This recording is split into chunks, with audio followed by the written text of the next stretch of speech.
¿Qué tal? Muy buenos días, son las 6:29 de esta mañana. Así se ve el amanecer en Puerto Limón. Tenga usted muy buenos días y sea bienvenido y bienvenida en una edición más de Café Sin Arte. Le doy la más cordial bienvenida también a nuestra compañera de Radio Nacional, Elki Méndez. ¿Qué tal, Elki? Buenos días, José Mario, muy bien y muy contenta de estar acá con ustedes una vez más para llevarles a ustedes todos los detalles en este programa Café Sin Arte. Bienvenidos desde ya y gracias por acompañarnos. Recuerde que usted nos puede seguir también a través de Radio Nacional de Costa Rica en los 101.5 FM y también en nuestra página web sinart.go.cr.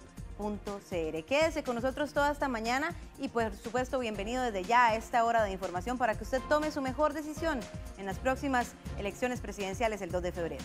Así le damos la más cordial bienvenida al invitado del día de hoy, el señor José María Villalta del Partido Frente Amplio. Bueno, muy buenos días y bastante de mañanita, lo hicimos madrugar hoy.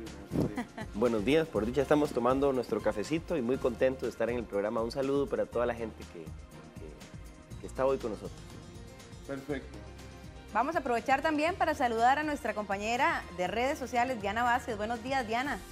¿Qué tal, Elki? José Mario, muy buenos días y buenos días a todos nuestros amigos televidentes que nos acompañan en esta mañana un poco fría, pero por supuesto estamos acá desde Café Sin Arte para conocer todas sus consultas. Hoy está con nosotros don José María Villalta del Frente Amplio, le damos los buenos días a él y usted le puede hacer sus consultas a través de nuestras redes sociales, el Facebook Sinar Canal 13 y en el Twitter @Sinar13 con el hashtag Café Sinar y pregúntele a Villalta. Aquí estamos a la espera de que nos hagan llegar sus consultas para el candidato. Muchísimas gracias, Diana Vázquez, de redes sociales muy activas durante estos días. Así que ya lo sabe, el hashtag Pregúntele a Villalta. Pero, ¿quién es José María Villalta? Lo vemos a continuación.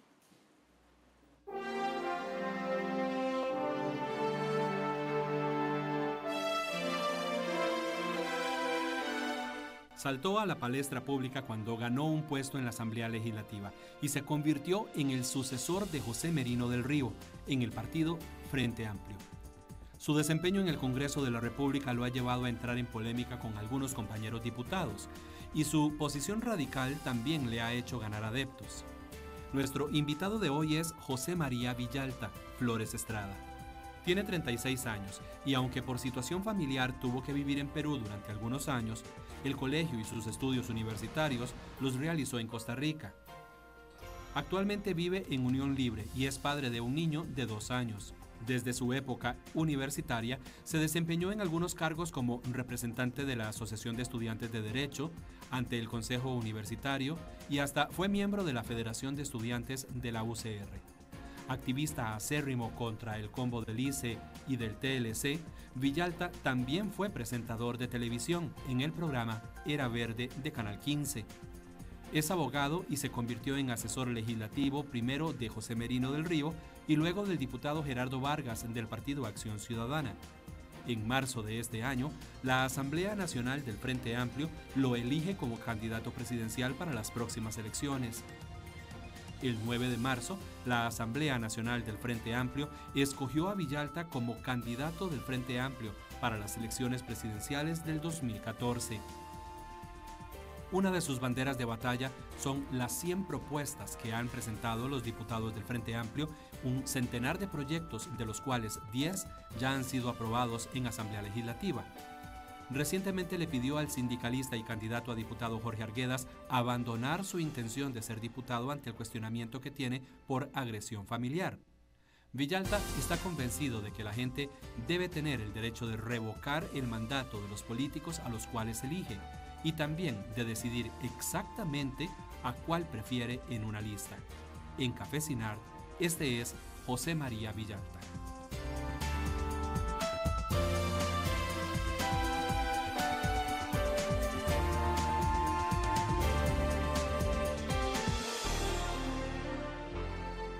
Bueno, y justamente esta mañana vamos a aprovechar esta sección del tema del día para hablar con ustedes y con José María Villalta sobre los problemas de actualidad nacional. Los principales candidatos a la presidencia aseguran que la pobreza y la desigualdad social es una de las crisis más importantes que está presentando el país en este momento y que deberán superar. Veamos la siguiente nota.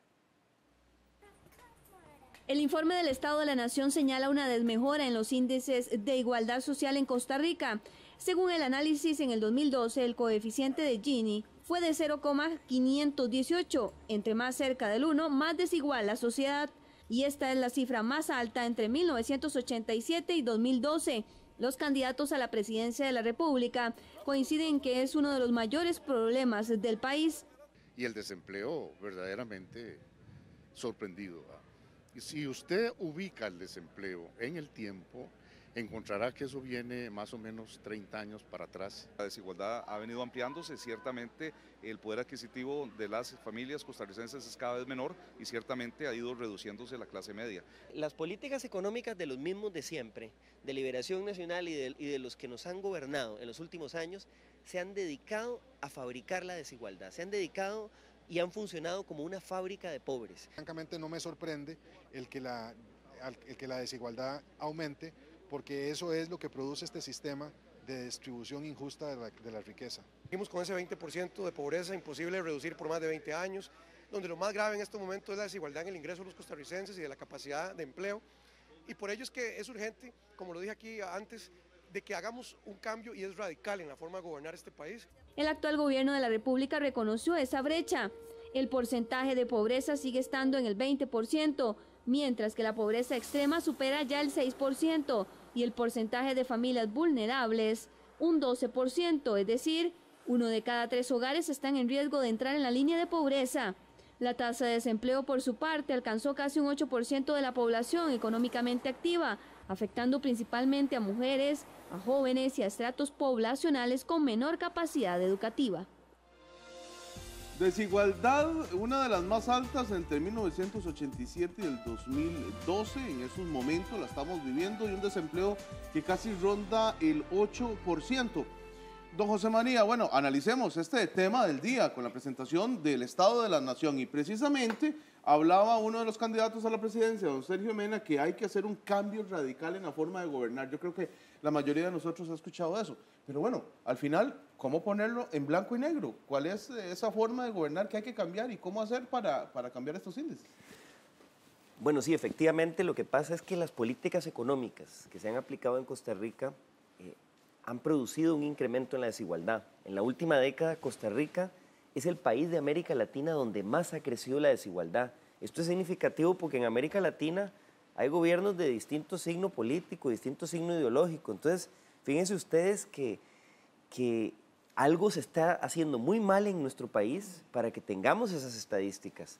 La cantidad de familias en condición de pobreza sigue creciendo y esto tiene que ver con políticas económicas que han provocado la concentración de la riqueza, la concentración de la tierra, el exterminio que se ha hecho con los pequeños agricultores, por ejemplo, cómo se ha venido fomentando monopolios privados que están desplazando a los pequeños empresarios, a los pequeños productores. Walmart está arrasando con las pequeñas pulperías en todo el país, están desapareciendo las pequeñas farmacias, las pequeñas ferreterías, la pequeña industria, el pequeño comercio, la pequeña empresa turística está al borde de la quiebra, y esto tiene que ver con falta de acceso al crédito, con falta de apoyo. La violación a los derechos laborales es otro tema gravísimo. También el informe del Estado de la Nación Solo un 38% se le pagan las cargas laborales, o por lo menos los derechos laborales finalmente, que eso alarma también, porque cualquiera de nosotros pensaría que todos estamos ahí sin problema ninguno. Es alarmante. Hay otro dato que señala que con solo lograr que se pagaran los salarios mínimos en Costa Rica, ¿no? Que además los salarios mínimos están mal calculados. Bueno, ya sabemos exactamente que precisamente esos son los problemas, pero las soluciones, ¿cuáles son? Bueno, las soluciones pasan en primerísimo lugar por tener un verdadero Ministerio de Trabajo que proteja a los trabajadores. Hoy no existe eso. Hoy el Ministerio de Trabajo no puede, por ejemplo, sancionar directamente a un empresario que no está pagando los salarios mínimos de ley.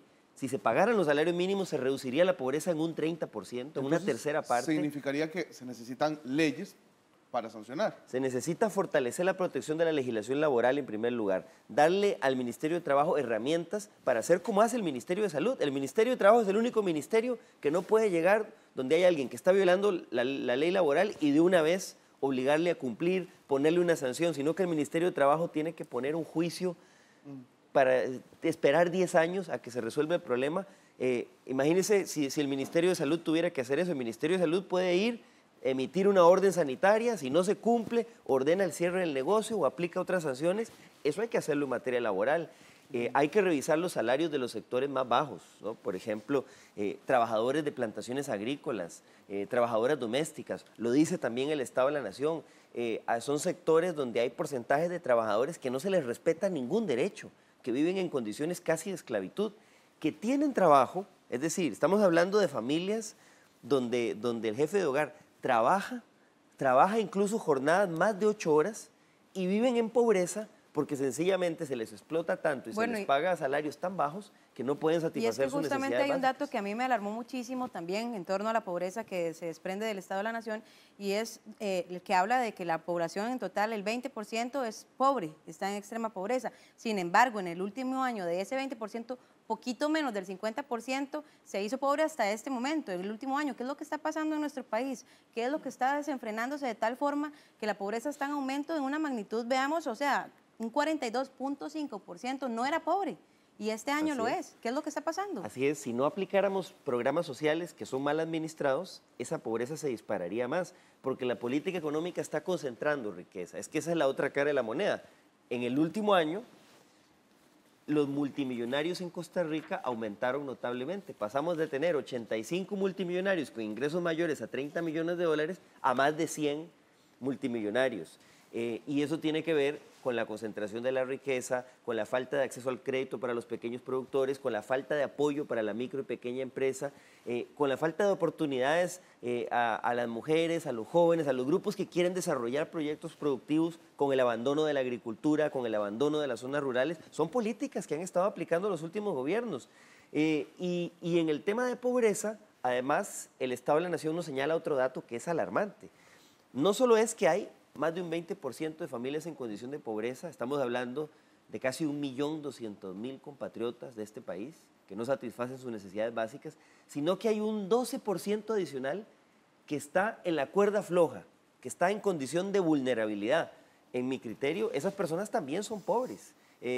Lo que pasa es que maquillan las estadísticas para decir que están ahí como en la frontera, como en el borde. Un pequeño cambio de su situación económica y caen también por debajo de la línea de pobreza. Bueno, es decir, un 30% de la población, una tercera parte. Y ya vamos a ver cuáles son esas propuestas que usted tiene para tratar de erradicar un poco la pobreza. Sin embargo, vamos también a conocer sobre el siguiente tema que tenemos para poder analizar con José María Villalta. Se trata justamente del manejo y los cuestionamientos que se les dan a cómo se está aplicando los bonos y también el presupuesto que se tiene para las campañas electorales. Y justamente también el candidato presidencial del PACE, Óscar López, asegura que quien nada debe, nada teme. Vamos a ver esta nota.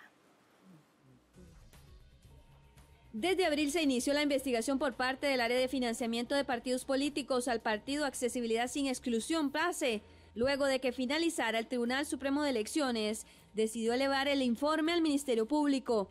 El órgano electoral investigó el supuesto mal manejo de bonos de deuda del partido y aparentes contratos falsos de arrendamiento de vehículos para la campaña política del 2010. Nosotros hacemos la aprobación de las liquidaciones con base en la documentación que los partidos nos presentan, contratos, comprobantes, facturas, etc.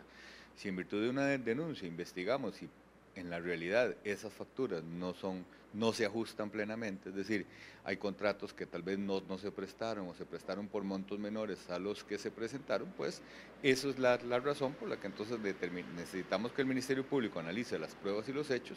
El abogado y exsecretario del PACE, Hugo Navas, fue uno de los principales colaboradores de la investigación del Tribunal Supremo de Elecciones. Él asegura que hubo malos manejos de los bonos y el uso de contratos de transporte, precisamente porque, según él, a una de sus amigas y a su hijastro le falsificaron la firma de arrendamiento para los vehículos cuando nunca los utilizaron para eso. Por su parte, Óscar López señaló en Cafecinar que el que nada debe, nada teme y que están anuentes a todo lo que requiere el Ministerio Público. Donde le falsifican la firma a mi hijastro y a una amiga muy personal mía, cuando ellos no habían ni alquilado ningún carro, ni habían recibido ningún dinero por alquilar ningún carro. Soy muy feliz con la decisión de investigar estas cosas, a diferencia de otros partidos donde hacen las de los gatos, que se jalan la torta y luego le echan tierra encima como hacen los gatillos. En el caso del pase y en el caso mío, estoy muy feliz con que se pueda llevar a alcanzar la real verdad de los hechos sobre presuntas anomalías. Les recuerdo, yo más bien he denunciado, o si no figuran ahí denuncias mías por presunta falsificación de firmas en el OIJ. La investigación del Tribunal Supremo de Elecciones fue por un monto aproximado de los 200 millones de colones en la campaña anterior. Sin duda alguna, todos estos recursos salen del bolsillo de los costarricenses, pero bueno, ¿qué hacer precisamente con los dineros destinados a la campaña política? Don José María, ¿qué hacer con todos estos partidos políticos que están siendo investigados, que son una muy buena cantidad? Sí, lamentablemente hay una mayoría de partidos que están con investigaciones de este tipo por irregularidades en el financiamiento de la campaña. Dichosamente el Frente Amplio no está entre esos partidos, somos de los pocos partidos que no tenemos el más mínimo cuestionamiento por el financiamiento de nuestra campaña. Yo creo que es correcto que el tema de los bonos se revise, porque el tema de los bonos le permite a los partidos tener plata en el momento para después cobrarla con la deuda política, pero se ha prestado también para que los partidos, por ejemplo, negocien, trancen los bonos en el mercado, entonces hay gente que lucra con la plata del financiamiento electoral de las campañas. Yo creo que aquí el financiamiento de las campañas políticas es uno de los talones de Aquiles de nuestro sistema democrático, porque necesitamos establecer un sistema... Eliminar los bonos. Bueno, los bonos habría que eliminarlos o reformularlos para que no se den esos abusos que se han dado, porque también hay partidos que hemos hecho un uso correcto, que no tenemos irregularidades con los bonos.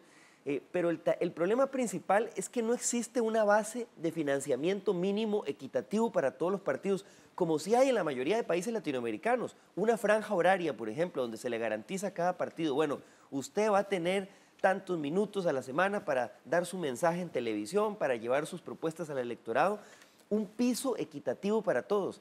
Aquí no existe eso, entonces los partidos se ven obligados a depender de las encuestas.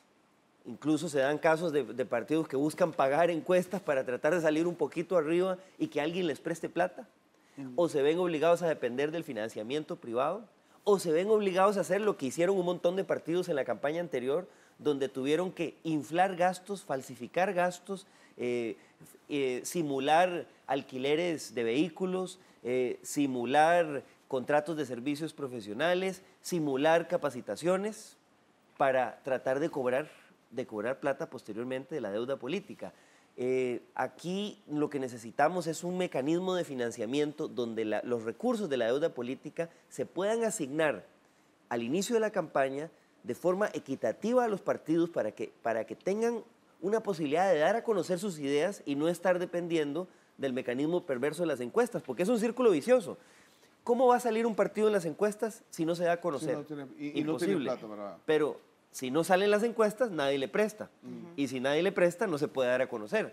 Ese círculo vicioso tenemos que romperlo. Yo creo que es el punto más débil de nuestras campañas políticas. Al final el tema es, entonces, ¿cómo financiarlos? Digamos que los bonos se eliminan, ¿y cómo se financian? Bueno, hoy realmente la estamos viendo de cuadritos. En el caso del Frente Amplio hemos tratado de negociar un fideicomiso con adelanto de la deuda política con el Banco de Costa Rica. Ha sido difícil, ha habido muchas trabas. Hay otros partidos que están negociando con la banca privada en mejores condiciones, pero también vemos ahí un riesgo de que intereses extranjeros se metan en la campaña política de Costa Rica. Hay un banco de capital nicaragüense muy cercano al gobierno de Nicaragua que le está prestando plata al Partido Liberación Nacional, al Partido Movimiento Libertario. A mí me parece que ahí podría haber intereses de otro tipo de influir en la campaña política de Costa Rica. Eso nos preocupa muchísimo. Y realmente ha habido que pellejearla porque no hay un mecanismo claro de financiamiento. Este tema tiene que resolverse y la mejor forma de resolverlo es garantizando a todos los partidos al inicio de la campaña un adelanto de un porcentaje de la deuda política que van a poder usar equitativamente para difundir todos en igualdad de condiciones su mensaje. Y así acabamos con este círculo perverso de los bonos, acabamos con este círculo perverso de las encuestas. Eso está en las propuestas de reformas electorales que ha propuesto el Tribunal Supremo de Elecciones, pero hasta ahora hasta ahora no lo han querido aprobar los partidos mayoritarios en la Asamblea Legislativa. Vamos a quebrar un momentito, ahora que hablaba de usted de Nicaragua, del banco que podría estar financiando el Banco La FICE. El Banco La FICE, de fondos de Nicaragua. ¿Es usted o no tiene relación o no tiene relación con la famosa Juventud Sandinista? Ahora, en redes sociales es un tema que vamos a ver, ¿eso no? ¿Tiene relación o no tiene relación? No, de ninguna manera. El Frente Amplio es un partido netamente costarricense, nos alimentamos de las luchas del pueblo de Costa Rica, planteamos propuestas a partir de la realidad de Costa Rica, amamos esta patria, somos el primer partido que salió dándole el respaldo al gobierno cuando se dio la invasión de Isla Calero, fuimos el primer partido que nos pronunciamos rechazando esa agresión contra la soberanía y la integridad territorial de Costa Rica. En foros internacionales participamos y tenemos diálogo con otras fuerzas progresistas de América Latina, pero tenemos una absoluta independencia, no copiamos recetas de ningún país y nuestras propuestas... Ni están recibiendo dineros de ningún país. No, por supuesto. Más bien son los otros partidos, a eso es a lo que voy. Son los otros partidos los que le están abriendo la puerta al financiamiento externo con intereses de otros países. Este Banco La FICE pertenece a un millonario nicaragüense que hizo cuantiosas ganancias con la piñata sandinista y que es íntimo amigo, Roberto Zamora Erdocia, íntimo amigo de Daniel Ortega, es el que le está prestando plata al Partido de Liberación Nacional, más de 6.800 millones, al Movimiento Libertario y a otros partidos, en condiciones buenísimas, en condiciones preferenciales. ¿Ustedes creen que ahí no hay un interés? ¿Considera usted que compromete a los candidatos de esa forma? Yo creo que hay un interés de penetrar en las campañas políticas de Costa Rica para promover los intereses de ellos. Eso sí me preocupa. Aquí han tratado de hacer una cortina de humo con un comunicado de la Juventud Sandinista que nosotros pues ni hemos respaldado, ni es nada oficial, que salió en internet, pero lo que debería preocuparle al pueblo de Costa Rica es el poder del dinero de estos empresarios, amigos íntimos de Daniel Ortega, que están financiando la campaña del Partido de Liberación Nacional, porque ahí sí hay un interés. El que pone la plata es el que precisamente manda en el baile. Amplio, el pueblo. Ustedes mismos se retroalimentan. El Frente Amplio se financia con las contribuciones personales de los militantes. Para que ustedes se hagan una idea, yo soy el mayor contribuyente del partido con mi salario de diputado, y ahora estamos pidiendo un préstamo con el Banco de Costa Rica a través de un fideicomiso que va a ser fiscalizado por el Tribunal Supremo de Elecciones. Esas son las fuentes de financiamiento que tenemos y son pues recursos mucho menores a las de los partidos tradicionales o a los del Movimiento Libertario, del PAC, que son recursos mucho mayores. Vamos a aprovechar para hacer una breve pausa comercial y regresar porque todavía queda mucha información en Cafecinar. Recuerde que si usted tiene que salir de casa puede seguirnos a través de Radio Nacional de Costa Rica, también por la 88.1 y 590 AM. Ya volvemos.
Regresamos acá a Cafecinar con el segmento de las redes sociales donde usted puede dar su opinión y también hacerle sus consultas a los candidatos invitados acá en el programa. El día de hoy específicamente a don José María Villalta del Frente Amplio. Voy a darle la bienvenida a nuestro segmento de redes sociales. Buenos días, don José María. Buenos días.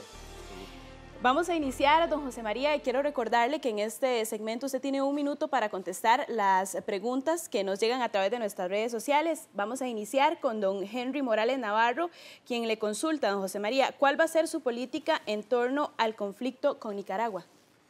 Bueno, nuestra política, don Henry, con el conflicto de Nicaragua es que hay que defender como política de Estado y a toda costa la soberanía y la integridad territorial de Costa Rica. Vamos a mantenernos firmes en este tema, vamos a continuar con la demanda internacional en la Corte Internacional de Justicia y con las acciones en la vía diplomática para lograr que el gobierno de Nicaragua respete la soberanía de Costa Rica, salga del territorio de Isla Calero, desista de dar concesiones petroleras en el Caribe costarricense y tenemos la esperanza de que se puedan entablar relaciones normales con el vecino del norte para abordar una agenda de cooperación que es muy amplia, que abarca el tema migratorio, el tema ambiental, el tema de desarrollo de la zona fronteriza, el tema de cooperación en salud, en educación, en cultura, pero no se va a poder mientras el gobierno de Daniel Ortega no desista de irrespetar la soberanía territorial de nuestro país. Creemos que esto es un tema de política de Estado que debe ser abordado con seriedad y bajo un acuerdo político por todos los partidos. Aquí no hay banderas o colores políticos. Todos los partidos debemos suscribir un compromiso de continuar con la defensa de la soberanía de nuestro país, independientemente de la bandera o de la ideología.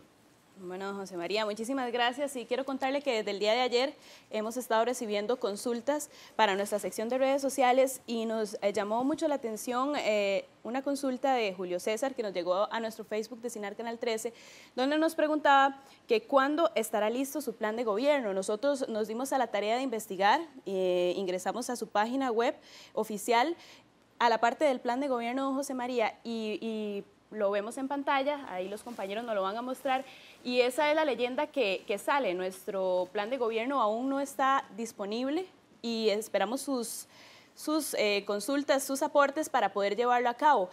¿Cuándo piensa don José María llevar a cabo ese plan de gobierno y darlo a conocer a todos los costarricenses? Porque lo que nos encontramos fue estas 100 propuestas para el bien común que tengo en este momento en la mano, que realizó usted con don José Merino. ¿Cuándo piensa poner a la luz pública el plan de gobierno para los costarricenses? Bueno, el plan de gobierno ya está listo. Estamos en este momento haciendo la revisión final del documento.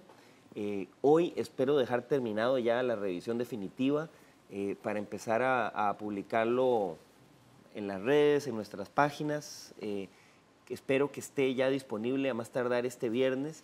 Y estamos programando la presentación oficial, el acto de presentación del plan de gobierno para el próximo lunes a las 9 de la mañana en lugar por definir. Pero de esta semana no va a pasar el texto definitivo, pues yo he estado divulgando, presentando varias propuestas de varias áreas del plan, pero ya el documento definitivo lo vamos a tener listo al final de esta semana.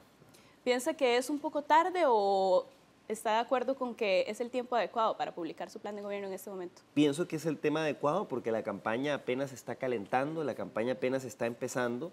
Y aunque ya tengo mucho tiempo de hablar de nuestras propuestas, pues estamos apenas para lograr llevar al electorado y dar a conocer esas propuestas de ese plan de gobierno. Muchísimas gracias, don José María. Pues ya lo saben, a la espera del plan de gobierno del Frente Amplio para las elecciones del 2014. Rebeca Camacho Vargas nos pregunta, don José María, ¿aprueba un plan fiscal? Es la primera pregunta. ¿Y cuáles medidas aplicaría para reducir el gasto público y evitar la evasión de impuestos? Sí, creemos que es necesaria una reforma fiscal, no la que han promovido los últimos gobiernos, que se ha concentrado en subirle los impuestos al pueblo, a la clase trabajadora, subir el impuesto de ventas, que es injusto porque grava a todas las personas cada vez que compran bienes y servicios, independientemente de sus ingresos reales. Creemos que una reforma tributaria tiene que basarse primero en modificar la ley del impuesto sobre la renta y otras leyes que gravan directamente la riqueza, poner a pagar a los más ricos de este país de acuerdo a sus ingresos reales. Esa tiene que ser la prioridad. Y Y como medidas para contener el gasto, creemos que es necesario frenar el despilfarro con las consultorías en el Estado costarricense. Hay muchas instituciones que tienen funcionarios de asesoría, por ejemplo, asesoría legal, y contratan igual millonarias consultorías que a veces están vinculadas a amigotes de los políticos de gobierno. Eso hay que frenarlo. El abuso con alquileres, instituciones que hacen alquileres millonarios, como el Arecep, por ejemplo, pudiendo tener su propio edificio, su propio terreno. El despilfarro con los viajes, con las comilonas, con las supuestas capacitaciones. Hay muchas áreas donde se puede frenar el gasto innecesario sin recortar los programas sociales, la prestación de servicios directos a la ciudadanía. Bueno, don José María, se nos vencía el tiempo en esa consulta y continuamos con Yanina Elizondo Cubillo, quien se comunicó con nosotros a través de nuestro Facebook Sinar Canal 13 y le pregunta a don José María, de nombres de las personas que lo rodean y estarán en su gabinete de ser electo presidente, ¿qué orientación política es el Frente Amplio, izquierda, derecha o centro? Un minuto. Bueno, en relación con las personas que me rodean, pues ya hemos hecho público el nombre de mis vicepresidentes, el doctor Walter Antillón, Dagmar Facio, personas comprometidas con la lucha social desde hace muchísimo tiempo, conocedoras de la problemática del país. Tenemos equipos de trabajo que han estado trabajando, reuniéndose para la elaboración de nuestro plan de gobierno en las distintas áreas de interés, en el área económica. Tenemos a profesionales tan capacitados como Sergio Reuben, Jonathan Abarca, Bernor Arguedas, e igualmente en las distintas áreas de interés, en las distintas áreas temáticas, salud, educación, ambiente. Tenemos equipos conformados por personas que han estado en la lucha social, personas que han estado en la academia, muchos profesionales jóvenes que se están involucrando. Tal vez no tenemos los figurones de los partidos tradicionales, pero mucha gente joven se está incorporando. En los próximos días vamos a hacer un anuncio más detallado de parte de nuestro equipo de gobierno, aunque no todo se puede anunciar, porque si ganamos las elecciones como esperamos, también esperamos abrirle espacio a gente de sectores sociales, de sectores productivos y, ¿por qué no?, de otros partidos que compartan nuestro programa de gobierno. Don José María, quedó pendiente ahí una consulta de Yanina sobre la orientación política del Frente Amplio, si es de izquierda, derecha o centro. Yo creo que es importante aclararlo. Bueno, el Frente Amplio es un partido que si tuviera que definirse dentro de esas categorías, que a veces son engañosas, es un partido de izquierda democrática, un partido que busca la justicia social, la distribución de la riqueza, que combate toda forma de explotación contra las y los trabajadores y que busca construir una sociedad justa. Nos enfatizamos en lo social, en la distribución de la riqueza, en fortalecer la educación, la salud.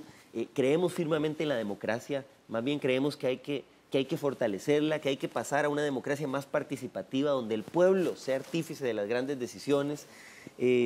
Respetamos las libertades públicas, la libertad de expresión, la libertad de prensa, la libertad de culto, pero por supuesto que nuestro énfasis es la distribución de la riqueza y el beneficio social para las grandes mayorías. Gracias a don José María Villalta por responder las consultas de ustedes que nos hacen llegar a través de nuestras redes sociales, pero todavía está a tiempo. Si quiere hacerle alguna consulta, nada más tiene que ingresar a nuestro Facebook Sinar Canal 13, nuestro Twitter @Sinar13 con el hashtag Café Sinar y pregúntele a Villalta. Aquí estaremos esperando las consultas y gracias por acompañarnos en esta sección.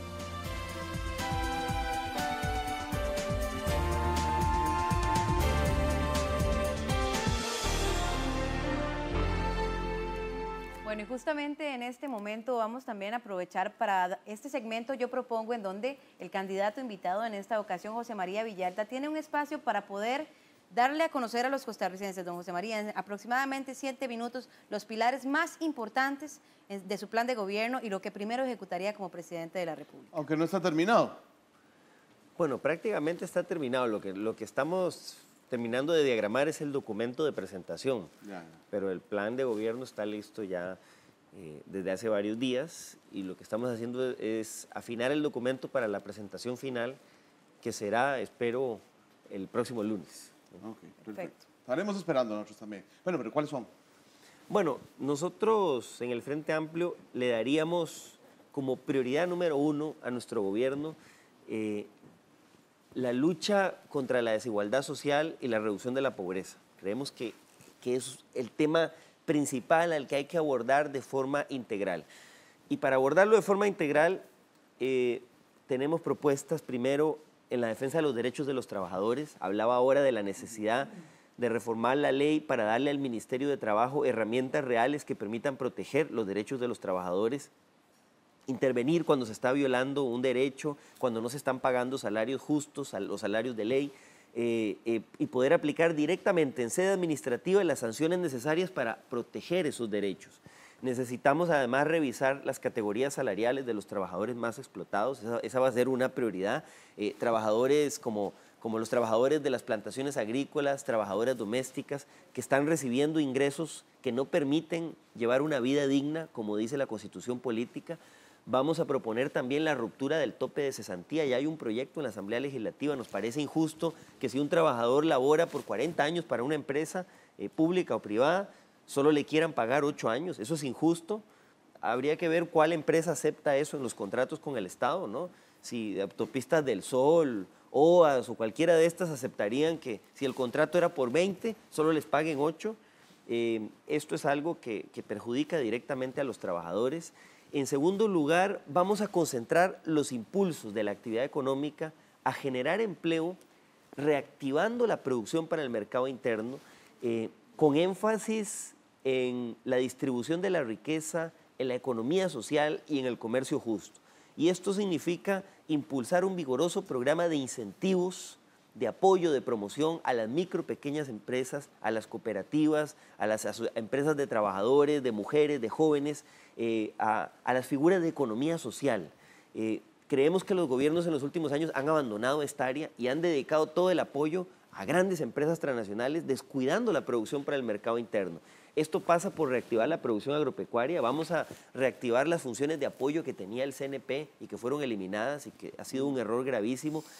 Volver a garantizar compra de productos a precios justos a los productores agropecuarios, mercados, puntos de venta directos, fortalecer el programa de abastecimiento institucional, crear una verdadera banca para el desarrollo que significa crear fondos en los bancos del Estado, fortaleciendo el Banco Popular también, que estén fuera de la lógica de supervisión de la SUGEF, que tengan una supervisión diferenciada y que las garantías cambian muchísimo. Vamos a ver, en el tema de la banca de desarrollo precisamente, ¿qué es lo que ha pasado que no ha sido exitoso como se esperaba? Sobre todo teniendo en cuenta que al final de cuentas es una actividad que sigue siendo riesgosa. Las garantías que pueden dar los agricultores no es la misma que puede dar una empresa. Bueno, es que la ley de banca para el desarrollo que se aprobó en el gobierno de Oscar Arias ha sido una total estafa. Ha sido una total estafa porque la política económica está fijada por los banqueros privados. En Costa Rica no se mueve nada si no tiene el visto bueno del señor Lieberman y de la camarilla de bancos privados que ha controlado la economía de nuestro país. Eso tiene que cambiar. El Banco Central tiene que tener economistas con diversas visiones que piensen en la función de desarrollo y no solo enriquecer a los banqueros. ¿Economistas más de izquierda? Economistas con una visión progresista y de desarrollo social, y no solo para el lucro de unos pocos. Póngale ustedes el nombre que quiera, pero tenemos 30 años de que la política económica está fijada por los mismos. La misma receta neoliberal, el mismo dogmatismo, reducir la intervención del Estado en la economía, privatizar las instituciones sociales, promover una apertura económica en condiciones de desigualdad total, abandonar a los pequeños productores. Esa no puede ser la política de desarrollo. Por eso la banca para el desarrollo no ha funcionado. ¿Qué es lo que hay que hacer? Crear fondos que estén bajo una supervisión diferenciada, donde no se persiga, la prioridad no sea el lucro de los bancos, sino el desarrollo social, que esos fondos le presten a quienes hoy no son sujetos de crédito, crear paralelamente un fondo de avales que le dé garantías a aquellos pequeños agricultores, pequeños productores, que hoy no tienen las garantías adecuadas para poder reactivarse productivamente. Si no hacemos esto, va a seguirse deteriorando la condición de las micros y pequeñas empresas y se va a seguir incrementando la concentración de la riqueza. Esto también se da en el sector turismo. En el sector turismo, los últimos gobiernos han invertido millones en apoyar a los megaproyectos, pero han abandonado el turismo rural comunitario, el turismo ecológico, el turismo que beneficia y reparte riqueza en las comunidades. Por eso hay comunidades rurales con una gran pobreza, que tienen bellezas naturales que se podrían aprovechar, pero que no están beneficiando a las comunidades, a la gente que vive ahí. Usted se le cuestiona precisamente que quiera hacer el aparato estatal más grande cuando se habla de que hay que reducirlo más bien y que es un elefante blanco. Para todo esto se necesita un aparato estatal muy fuerte. Es que no se trata de agrandar el aparato estatal, ¿no? Hay áreas donde objetivamente el Estado necesita más funcionarios. Según el SINAC, hay un faltante de 1000 guardaparques en Costa Rica solo para atender y cuidar los parques nacionales que tenemos. Ahí hay una necesidad de más personal. En la Caja hay un faltante de especialistas, de médicos. Entonces se necesita hacer el Estado más grande. Que atiendan. Es que también lo que hay que hacer es reordenar, porque los últimos gobiernos... Reestructurar. Lo que hay que hacer es reestructurar y ordenar, tener un Estado más eficiente. Más que más grande, se necesita un Estado que invierta más recursos en la prestación sustantiva de los servicios, menos en chorizo, menos en corrupción, menos en meter, por ejemplo, pegabanderas en oficinas administrativas, inflando la burocracia. ¿Qué es lo que han hecho los últimos gobiernos de Liberación y de la Unidad? El gobierno de Oscar Arias infló en 3000 plazas las oficinas administrativas de la Caja y no mejoró la prestación de los servicios directa a los asegurados. En la Caja hay EVAIS, hay clínicas que necesitan más personal. Entonces, no se trata de inflar el Estado como un elefante blanco, se trata de que las instituciones públicas fortalezcan la prestación sustantiva de los servicios y la atención a los usuarios. Muy bien. Elki. Vamos a aprovechar también para hacer una breve pausa y regresar con otro segmento de redes sociales y también pues con algunas preguntas que tenemos para usted, don José María. Ya volvemos.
Regresamos acá a Café Cinar el día de hoy con José María Villalta, el candidato presidencial para las elecciones 2014 del Frente Amplio.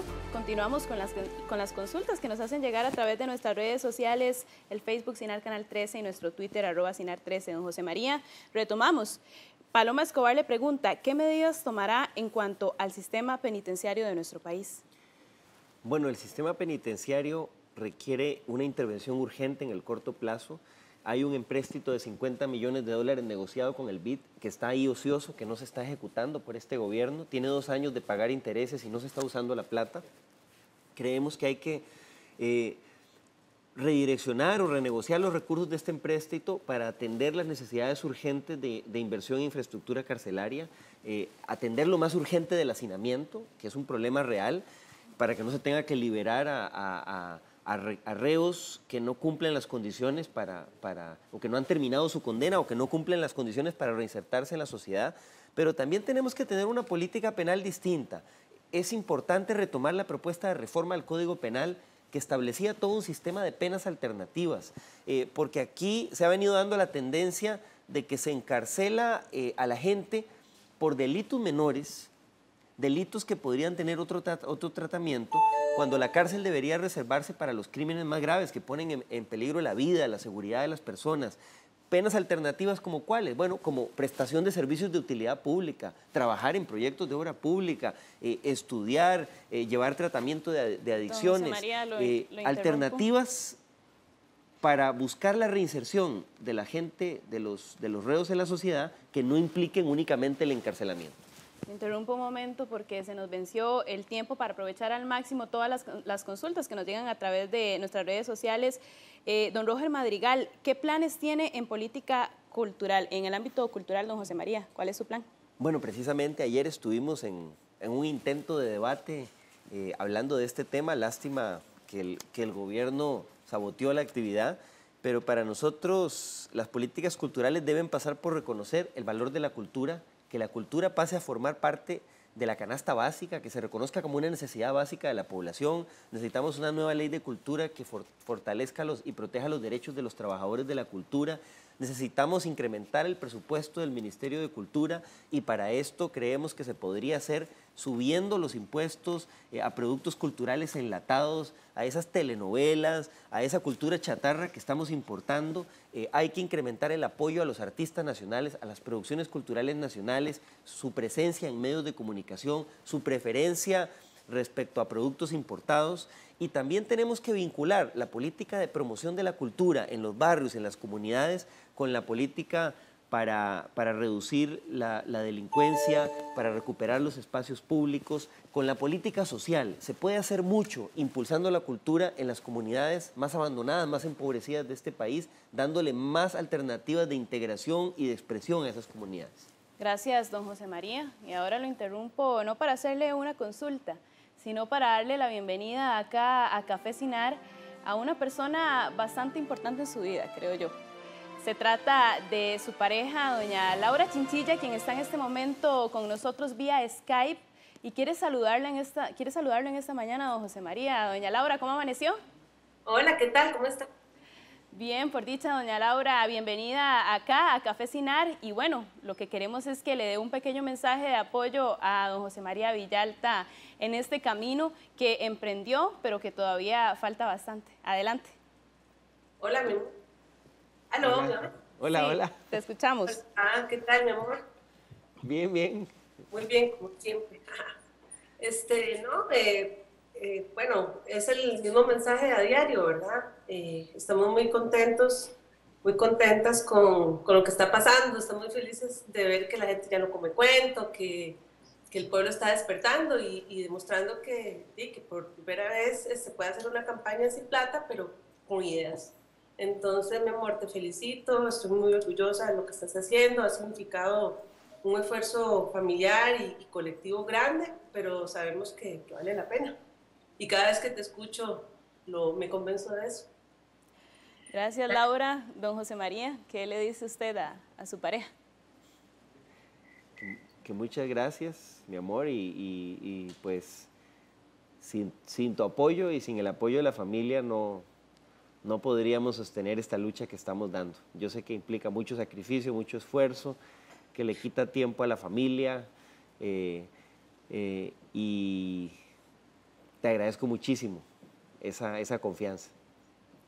Muchísimas gracias a Laura Chinchilla, es la pareja de don José María Villalta, quien nos acompaña el día de hoy. Ella estuvo con nosotros vía Skype. Aprovechamos al máximo, por supuesto, todas las redes sociales para llevarles a ustedes la mejor información. Nosotros nos quedamos acá en Café Cinar, vamos a ir a un corte, pero ya regresamos con más información.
esta mañana a través de Café Cinar. Recuerde que usted nos puede seguir por todo el Sistema Nacional de Radio y Televisión, tanto de nuestra página web como también Radio Nacional de Costa Rica y Canal 13.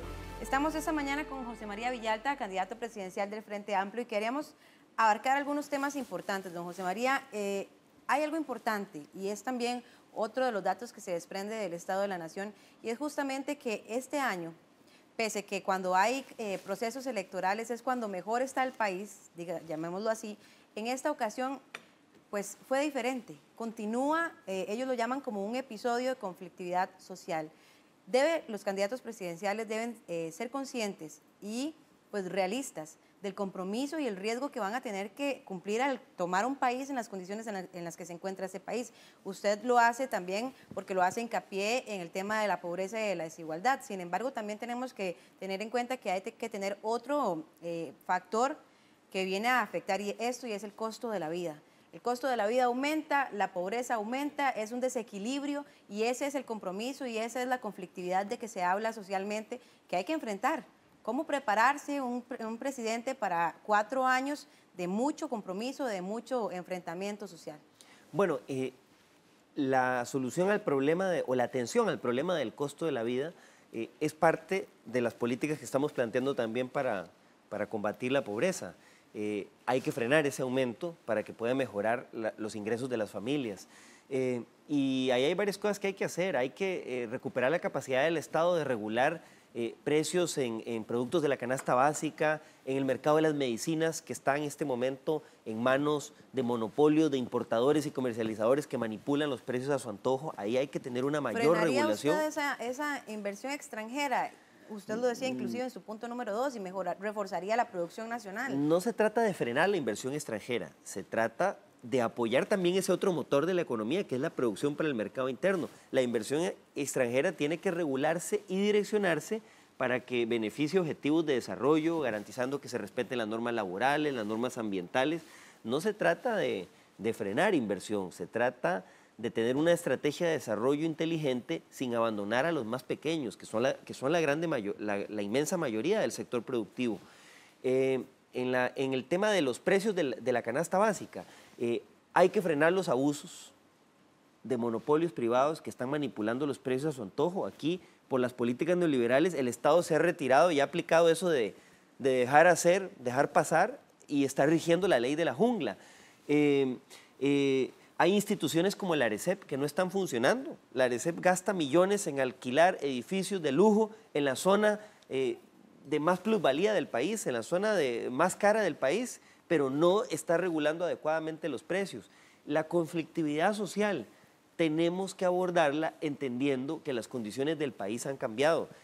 Los últimos gobiernos no han podido resolver los conflictos sociales porque siguen funcionando bajo la lógica del bipartidismo tradicional, donde se reunían Liberación y La Unidad en una mesa de tragos y se repartían el país. Hoy tenemos una sociedad más plural, más diversa, donde la ciudadanía reclama más participación, reclama ser escuchada, y eso implica que tenemos que tener más capacidad de diálogo, de negociación, de escuchar a todos los sectores sociales y productivos, no creer que las decisiones se toman solo en los espacios formales, hay que escuchar al pueblo. Justamente cuando usted habla de esa capacidad de diálogo y de negociación, lo hemos visto a usted pues participar de manifestaciones sociales en aras de un bien común a nivel nacional, digámoslo así.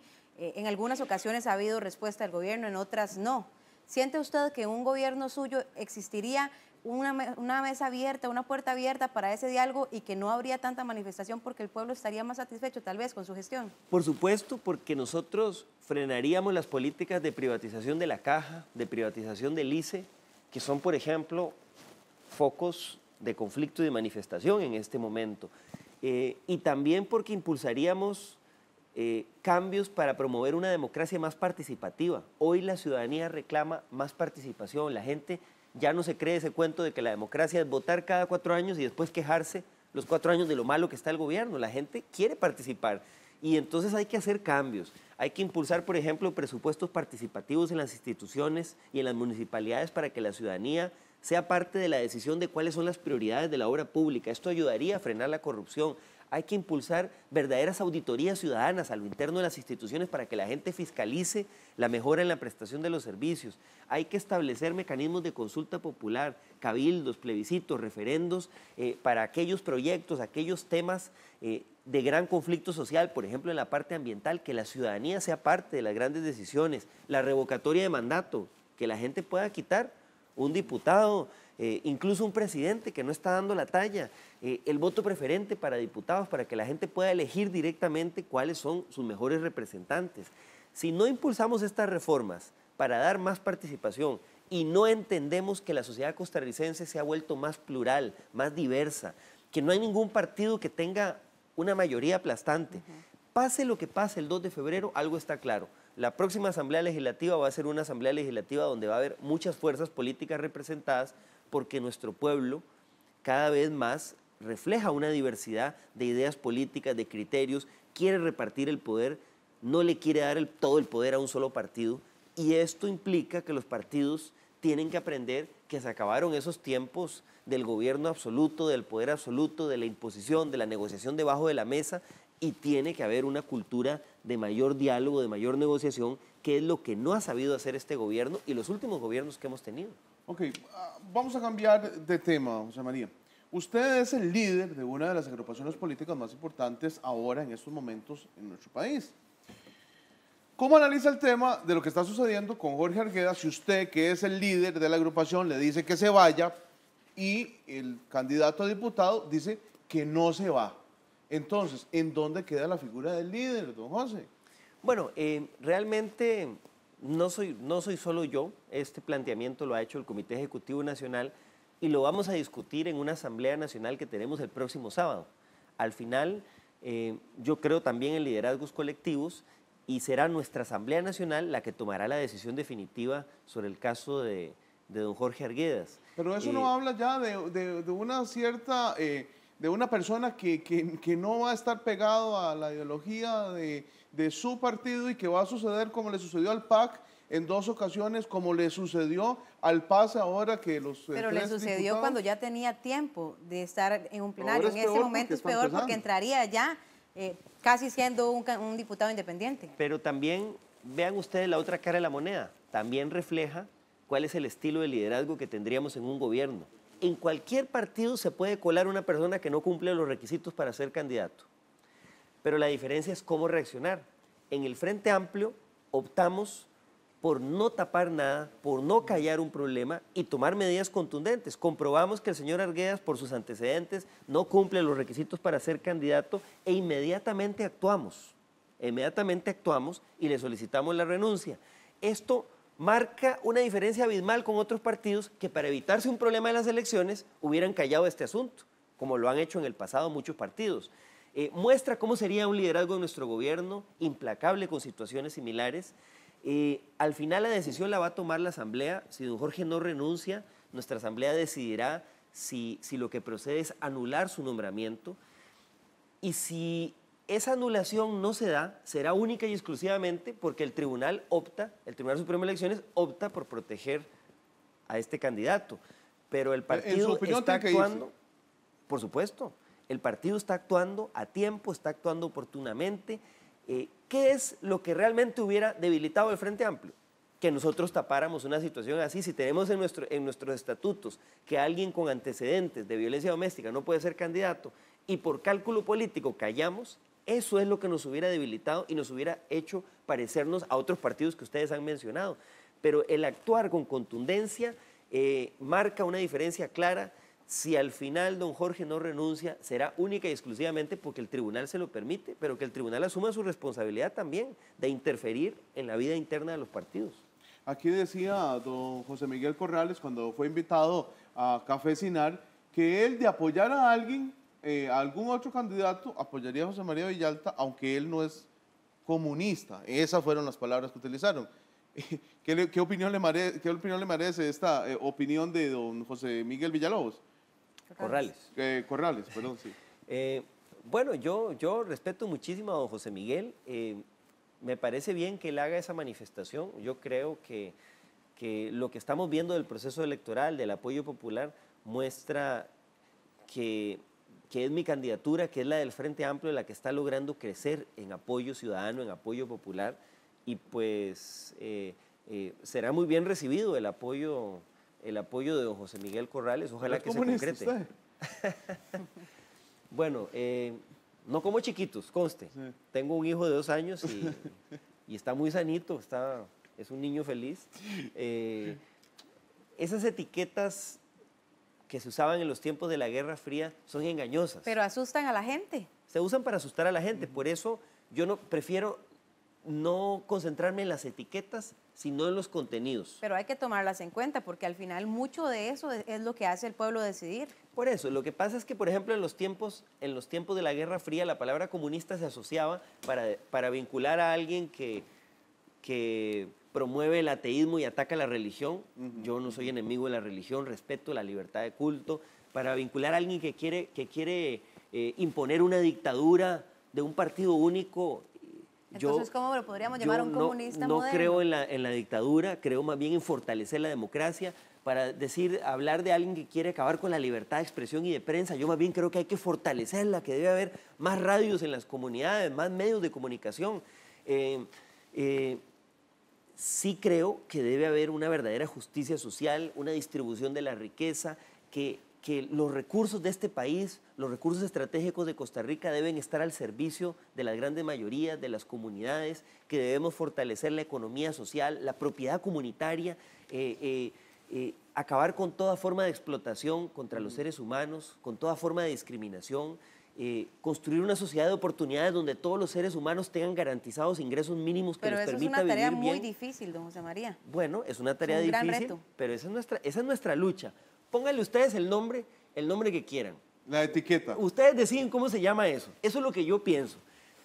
Y yo creo que en eso probablemente coincidimos con las aspiraciones de la gran mayoría del pueblo de Costa Rica. Esas son las paradojas. Si usted le pregunta al pueblo de Costa Rica, ¿usted es comunista? La inmensa mayoría va a decir que no. Pero si ustedes le preguntan, ¿coincide usted con ese ideal de país que quiere construir José María Villalta? Probablemente, como he podido constatar en las calles y en las comunidades, la inmensa mayoría coincide. Bueno, de verdad que le agradecemos este espacio y este tiempo con nosotros. Fue una hora bastante movidita, así que muchas gracias por estar con nosotros. Gracias a ustedes, ha sido una gran oportunidad. Muchas gracias a la gente que ha seguido esta transmisión. Bueno, nosotros nos vamos ya, nos despedimos de ustedes, por supuesto invitándolo a que nos acompañe mañana con más información acá en Café Sin Art y por supuesto también despedir a nuestra compañera Diana Vázquez. Diana. Gracias, Elki. Bueno, nos vamos y como dijo José Mario, una mañana bastante movida. También en las redes sociales quedaron algunas preguntas pendientes, pero bueno, lamentablemente el tiempo nos gana. Mañana el candidato del Partido de Integración Nacional, Walter Muñoz, con nosotros. Desde ya el hashtag listo, pregúntele a Muñoz y Café Sin Art también para que usted le haga sus consultas y lo conozca un poco más. Buenos días. Bueno, con esto nos despedimos. Nos vemos mañana 6:30 de la mañana. Que tengan una muy feliz mañana y día, por supuesto, también. Claro, muchas gracias por acompañarnos y recuerde mañana su cita en el Sistema Nacional de Radio y Televisión.